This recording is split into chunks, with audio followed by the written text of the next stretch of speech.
Hi hello రైతు సోదరులారా, ప్రస్తుతానికి చూడండి ఇది మిర్చి మొక్క.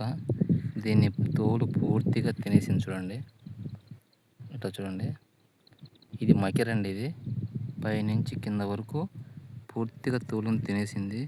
మకిర లేదా నత్త, ఈ రెండు రకాలలో ఏదో ఒకటి ఉంటుందండి. ఇటు చూడండి, ఇట్లా తినేసేది దాదాపుగా మకిర అయ్యే ఉంటుందండి. ఈ మకిర అనేది మన పెడ్లు కానీ లేదంటే చేనులో గడ్డి కానీ ఉన్న ప్రాంతంలో ఎక్కువగా డ్యామేజ్ చేస్తూ ఉంటుందండి. ఇది పెట్లు ఎక్కువ ఉంటే పెట్లు కింద దాక్కుంటుంది. సో గడ్డి ఉన్న కాడ అయితే ఇంకెక్కువ ఉంటుందండి, ఎందుకంటే గడ్డి కాడ దాక్కుని ఉంటుంది. సో ఇటు చూడండి, ఇదిగోండి ఇక్కడ చుట్టుపక్కల కొద్ది గడ్డి ఉంది ఇట్లా. సో అది ఇక్కడ డ్యామేజ్ ఎక్కువ చేసింది చూడండి. ఇదిగోండి, ఈ రెండు మొక్కల్ని పూర్తిగా పైనుంచి కింద వరకు తోలును తీసేసింది. సో ఇది మకిరండి. ఈ ప్రాబ్లమ్స్ వచ్చినప్పుడు ఏంటంటే ముందుగా వాటర్ని బాగా చేనులో పెట్టండి.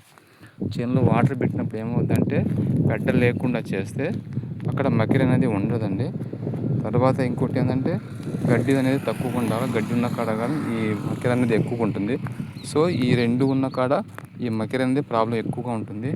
ఇప్పుడు చూడండి, మనకు మెయిన్ ఫీల్డ్లో ఇట్లా చూడండి, ఇక్కడ ప్రాబ్లం ఏమి లేదు. సో ఇక్కడ ఏంటంటే గడ్డి ఏమి లేదు, తక్కువగా ఉంది.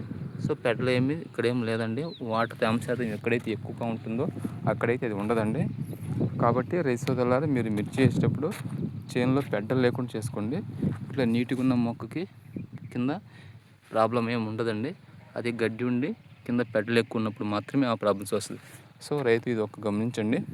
మిర్చి కానీ మీరు వేసేటప్పుడు కానీ చేను ఎట్లా ఉందనేది ఒకసారి చూసుకోండి. దాన్ని బట్టి ఈ ప్రాబ్లమ్స్ అనేది అర్థం చేసుకోండి. మీరు నాటిన 2 రోజులు 3 రోజులకి ప్రాబ్లం ఎక్కువగా వస్తుంది. సో కాబట్టి రైతు సోదరులారా, దీన్ని కొద్దిగా అబ్జర్వ్ చేసుకుని ముందుగా జాగ్రత్త పడండి. Okay bye.